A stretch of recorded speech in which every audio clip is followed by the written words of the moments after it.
everyone, it's Beetlejuicebabe. I know it's been a while since I posted anything, but recently I've come up with an idea that I'm sure a lot of you horror fans will like. I've decided that for the next couple of weeks, since it's summer and I pretty much don't have anything to do while I'm off from school, at least for a week, I will be reading one of my favorite books, at least the series. It's called Fear Street, and I will be beginning with the Stepsister. Now, I read this book back when I was about 14 years old and I was in middle school. So I figured that I would share at least one chapter a week with you guys. So I hope you enjoy it, and I hope we can get through the whole book before the summer's over. Enjoy, guys!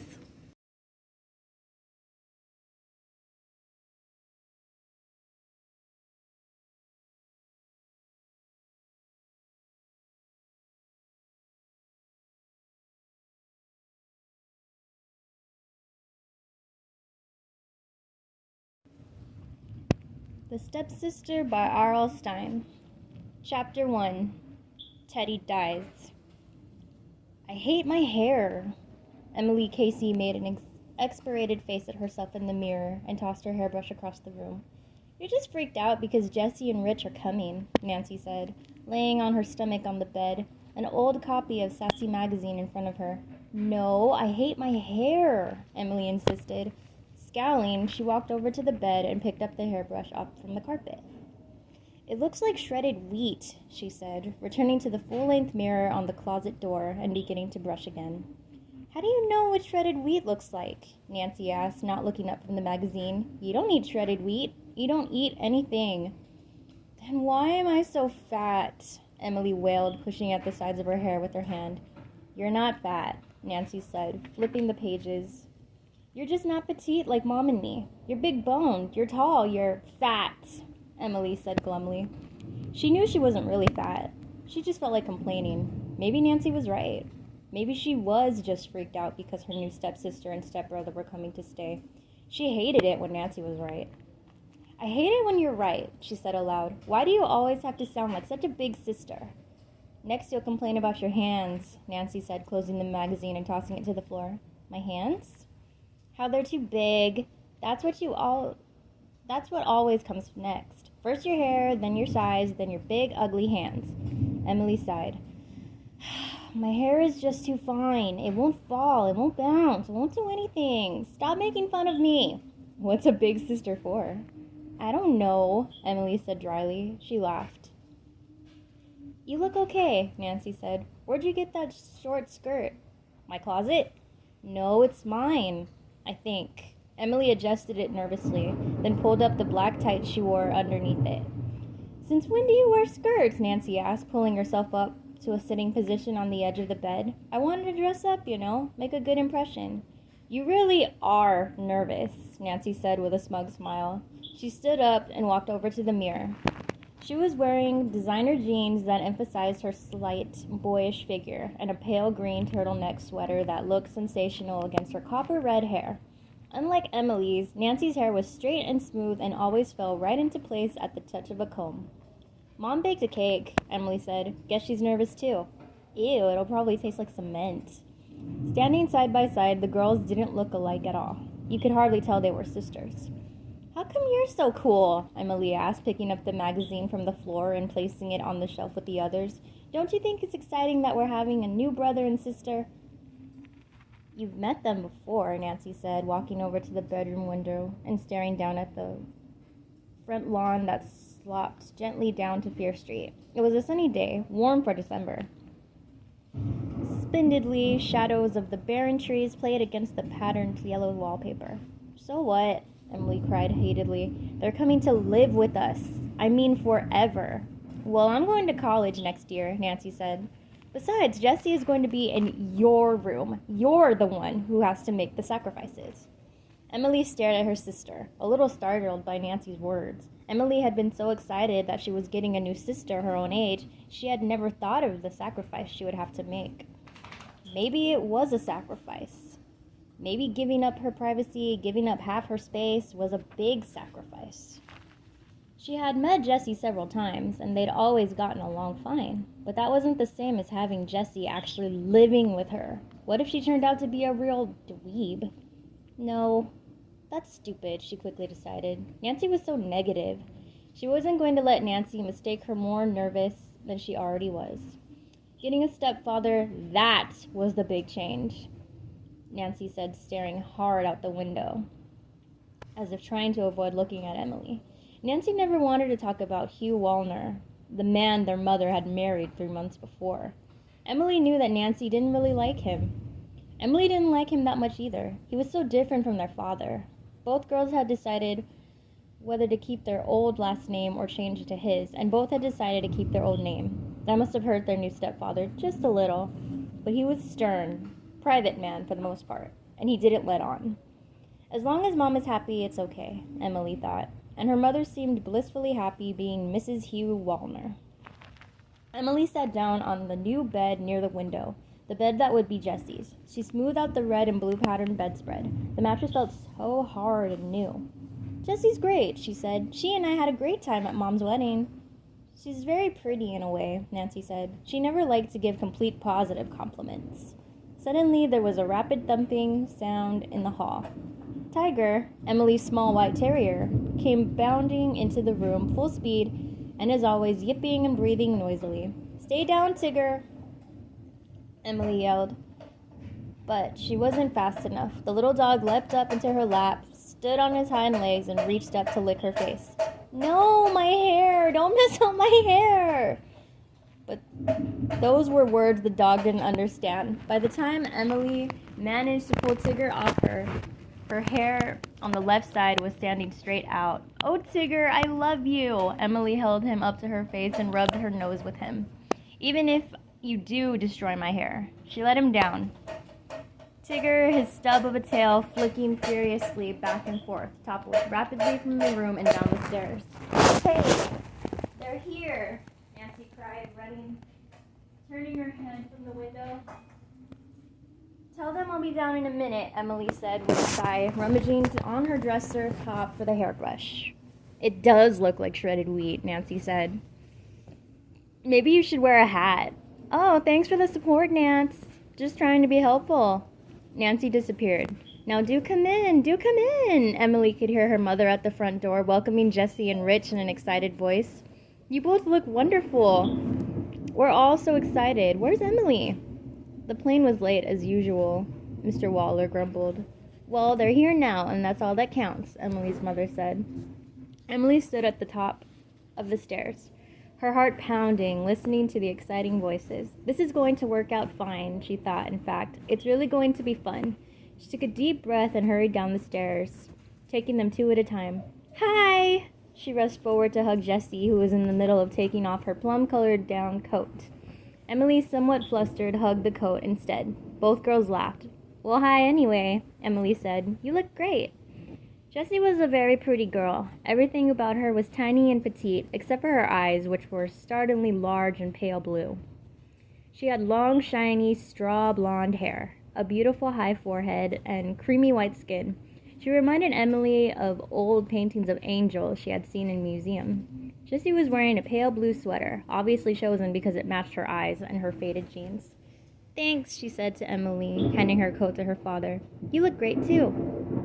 She had a soft, whispery voice that perfectly matched her looks.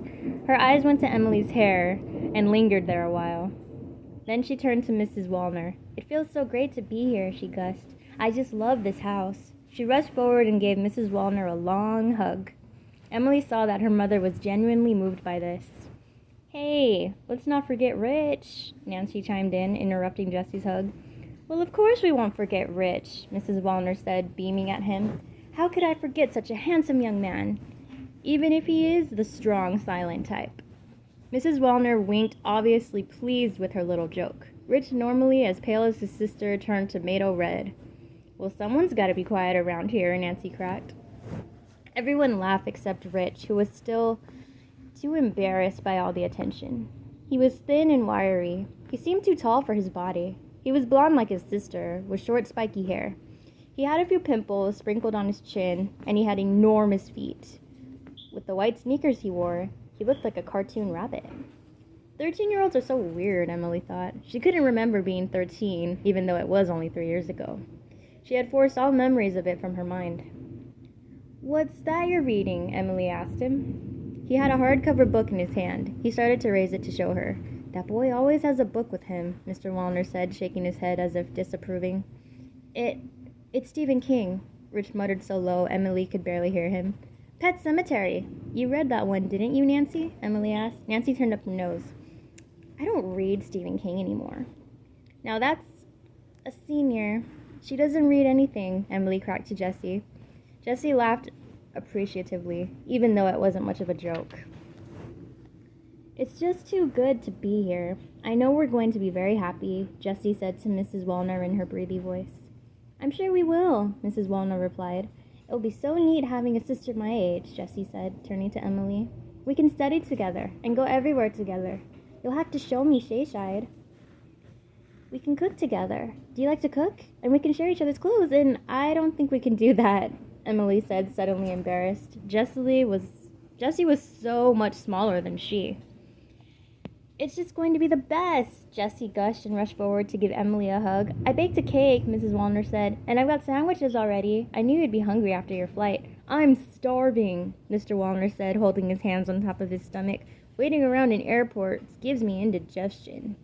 He was tall and muscular, balding with a fringe of dark hair around his head. To Emily, he always seemed disgruntled, unhappy about something, about to get indigestion. "But before we eat, I'll bet Jessie and Rich would like to go upstairs and unpack and see their rooms," Mrs. Wallner said, ignoring her husband. "That's a great idea," Jessie said, picking up her enormous suitcase. "Now let me carry that for you," Emily said. She immediately regretted making that offer. She could barely lift the case off the ground. "I'll bring the suitcase up later," Mr. Wallner said, heading toward the kitchen. Nancy led Rich up to his room, the very narrow room that, up until a few days before, had been a storage closet at the end of the hall. "Come on, Jessie," Emily said brightly. "I'll show you our room." "Great," Jessie said, smiling at Mrs. Wallner. "We'll be down in a few minutes. I'm starting to feel really hungry, too." "I'll get everything ready," Mrs. Wallner said happily, following her husband into the kitchen. "Hey, Hugh, don't eat up everything before the kids get a bite." Jessie followed Emily up the carpeted stairs, which creaked and shifted until their feet hit the room. "Ta-da! Here it is," Emily said, ushering Jessie in. Jessie frowned as her eyes quickly surveyed the room. "Kind of small," she muttered. "Huh?" Emily wasn't sure she heard right. Jessie had such a whispery voice.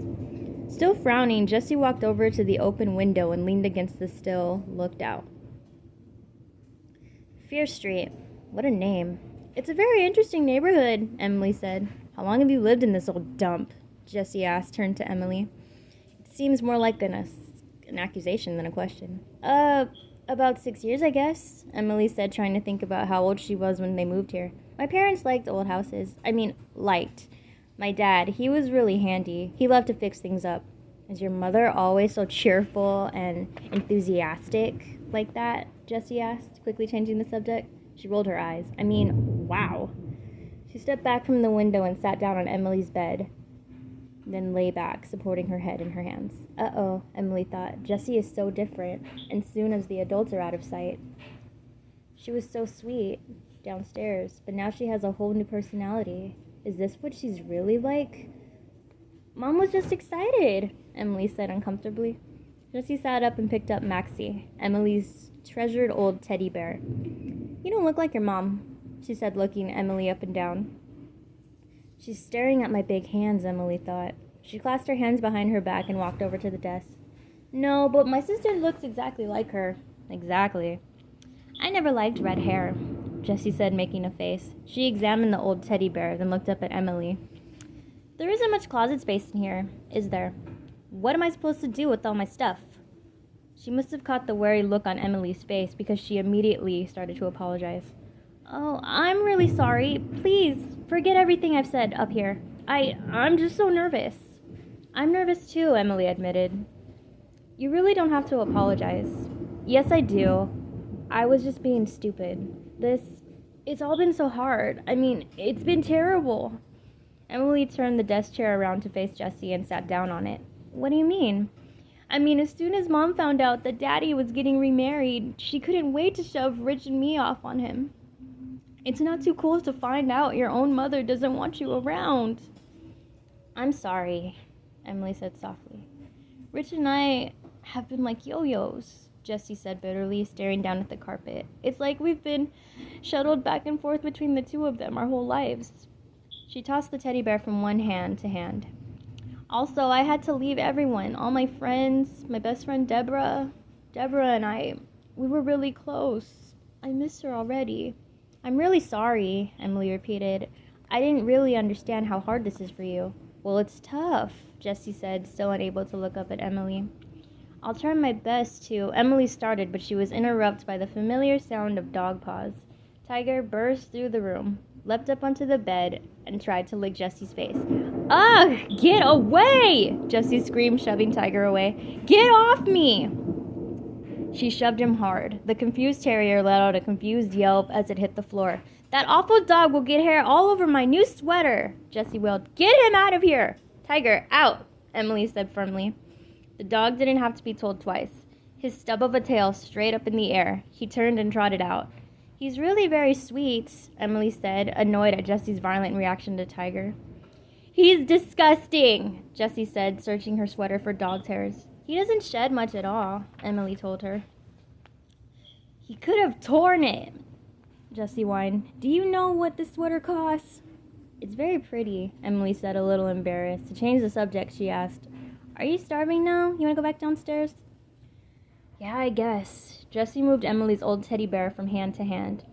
I was given that bear on my first birthday, Emily told her. It was always my favorite. Really? Jessie pinched the bear's nose. It's pretty tacky now, isn't it? She laughed a whispery, high-pitched laugh. It means a lot to me, Emily replied. Guess I'll take this bed, Emily. I can't stand sleeping by a window. But that's been my bed, Emily protested. We bought that new bed by the window for you.